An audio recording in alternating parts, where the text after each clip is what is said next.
Hi everyone.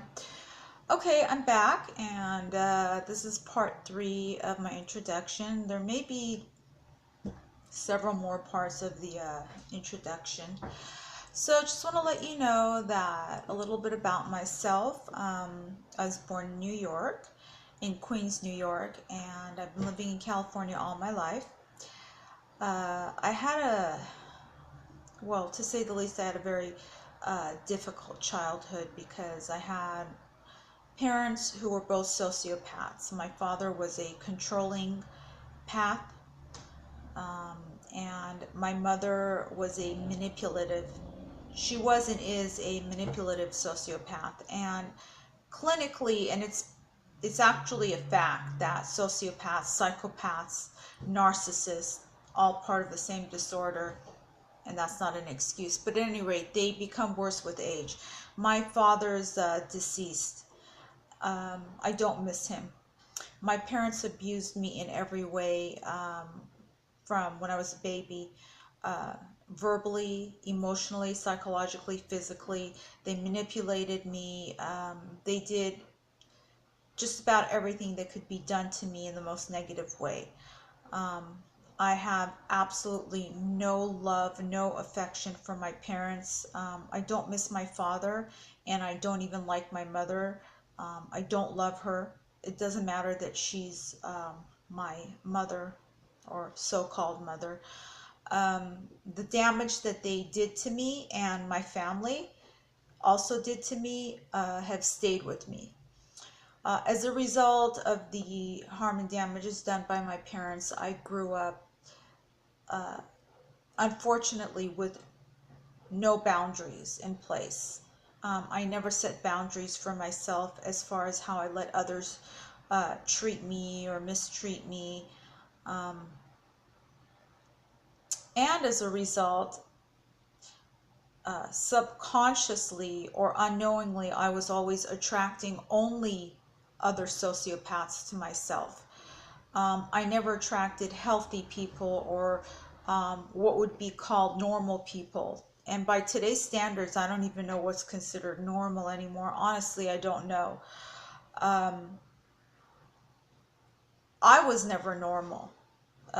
For one of the reasons, like I said, is because I never had boundaries in place, and I was always attracting people like my parents, and I was always being used, taken advantage of.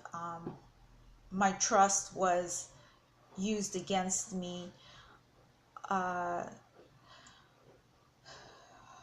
I was abused by people. Yeah, I was bullied in school. It was really, really difficult. But if I thought I had it difficult then, right now the things that I'm going through legally and otherwise are the most difficult. Um, and these things hit a chord with me, obviously, as expected. Um, right now I'm going through the worst time I've ever gone through up to now.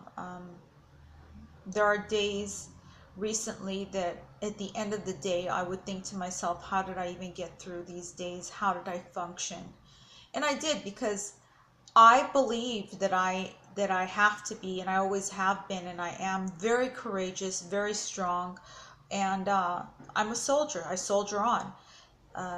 I refuse to allow my opponents, the bad people, the people who are doing the things they are to me, I refuse to let them keep me down.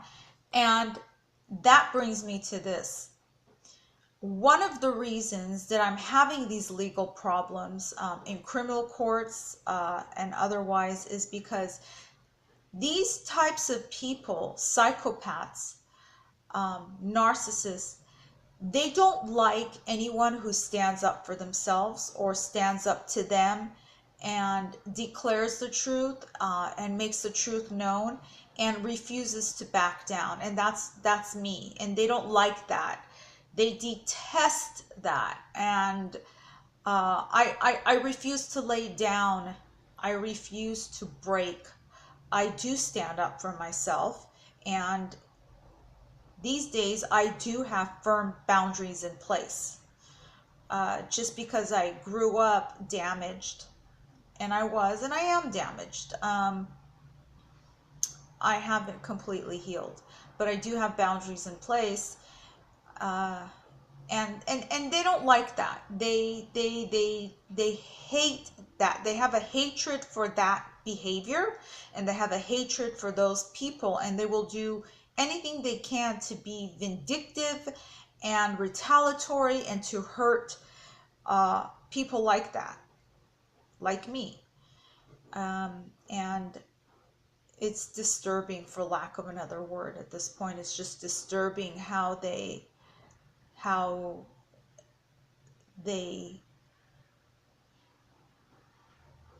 won't give up with their destructive actions. Malicious prosecution is serious, and that's what I'm undergoing right now in one of the courts. It's a misdemeanor case. And this same person, this alleged victim, these sleazy bail bonds, he's actually committed fraud and other actions against other bail agencies before the year 2015, when I was arrested and I ever was unfortunate enough to come across him or to know him. There are court records that show he has a criminal record. Yeah, he's still a bail bondsman. He still is permitted to carry a weapon. He does have a criminal record, and he does have a record of being sued by other bail agencies for fraud and other illegal actions that he's committed against them, and he's also committed harassment against them. And he's always been on the bad side of the law, which I'll admit I have not been on the good side either. So, but that's besides the point right now in me describing this guy. And I won't call him a man, at least not knowingly. Okay, so he's one of the most malicious people that I've ever encountered, and really, he's not the victim. I am. I'm being wrongfully prosecuted. I've incurred all kinds of costs: financial, emotional, psychological, physical. It's taken a toll on me, and I still have to fight this court case. In fact, this misdemeanor court did offer me a so-called plea deal, that if I would plead guilty or no contest to it, as they do in California, they would reduce it to an infraction. This was the year 2016 when the prosecutor offered this, and I said, no, absolutely not, because I will never plead to something that I'm wholly and absolutely not guilty of. There's no way that I would. And so they've chosen to make it more and more difficult on me with and part of the way they've done that is that this sleazy guy has come forward again recently in early February and made new allegations again that he was receiving quote unquote alleged serial phone calls to his office number. This guy is stupid, because earlier in the case the judge told him that on record that he has permission to record any calls or any communications from me. So since I never called him, he'll never have those recordings, yet he's still come forward and made these false allegations again. He made the false allegations on February 1st, in fact, and he even filed a new police report. But this is a very stupid guy. Sociopaths are not all intelligent or clever, and here's one of the stupid sociopaths. March 2016, based on a false restraining order that he had also filed against me in conspiracy with the Persian attorney who was representing me at the time.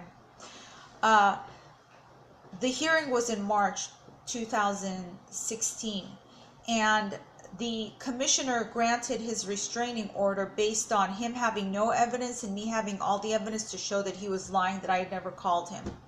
But he did say, and it's on record and it's in transcripts, at that March 2016 hearing for the restraining order in a separate court division, but in the same part of the same court building. It's two buildings. That his office phone records all outgoing and incoming phone calls. And he didn't have the evidence at the restraining order hearing, but he did say on record.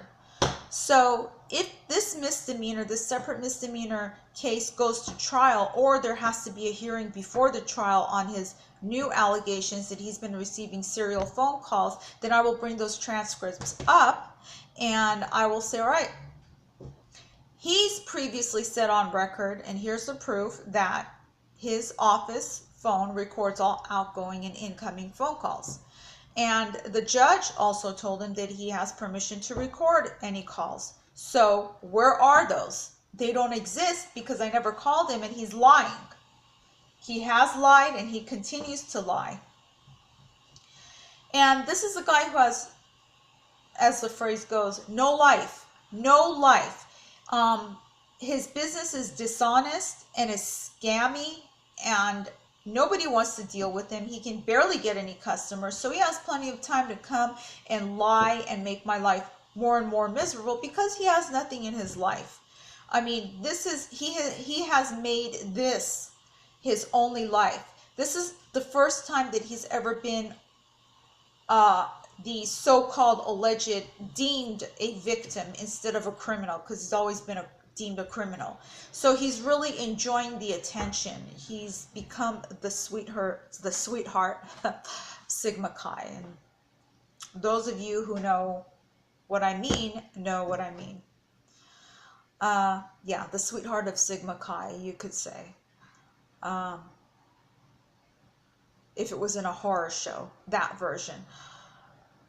It's really, it makes me so angry and so upset, yet I don't do anything about it. I just go through it legally. But when I say angry and upset, it's a distress that it places on me in so many ways.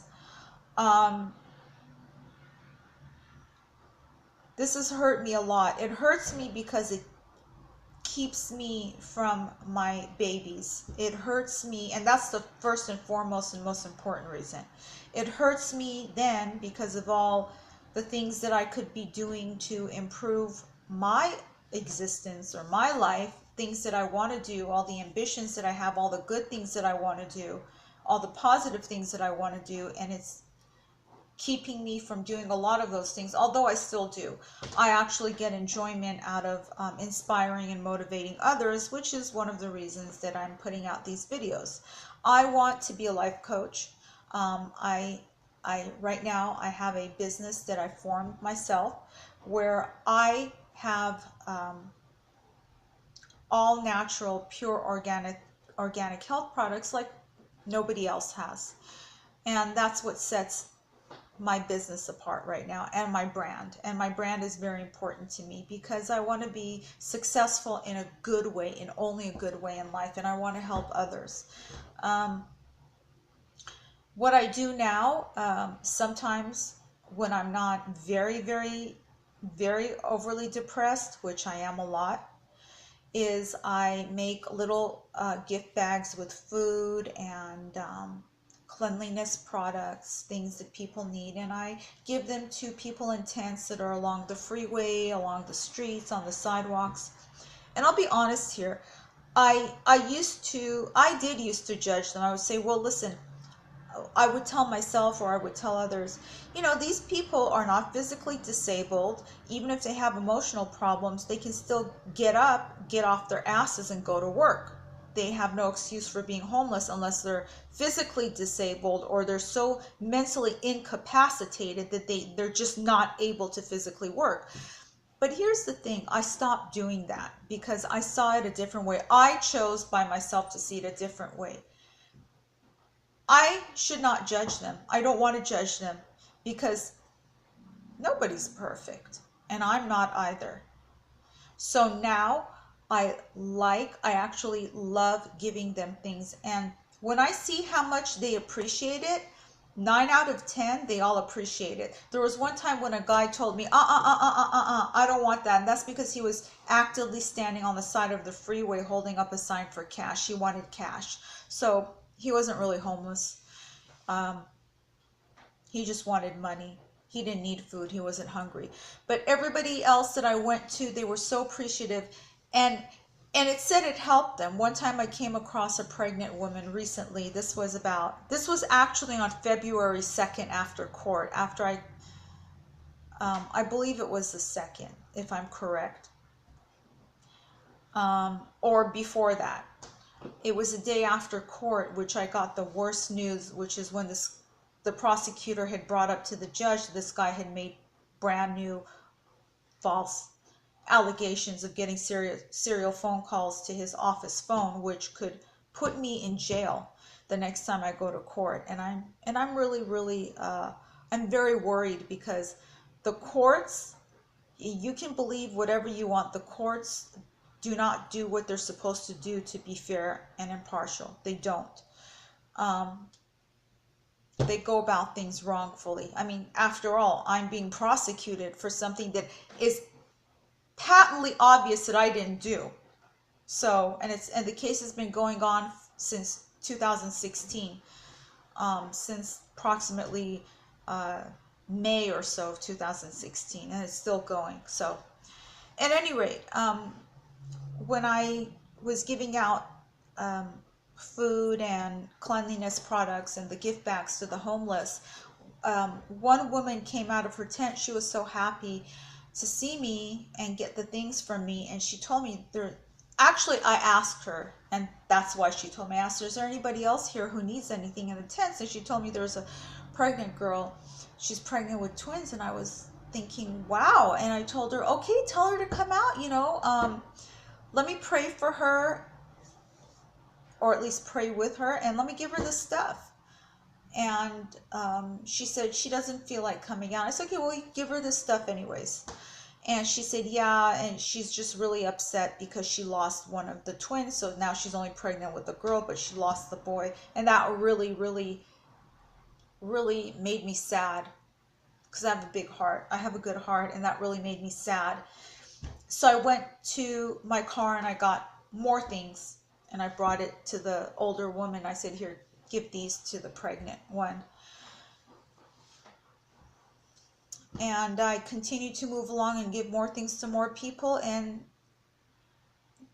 I didn't want anything from them. There's nothing to get from them. I just wanted to know that I was doing it for God, just to put out positive energy, just to do something good.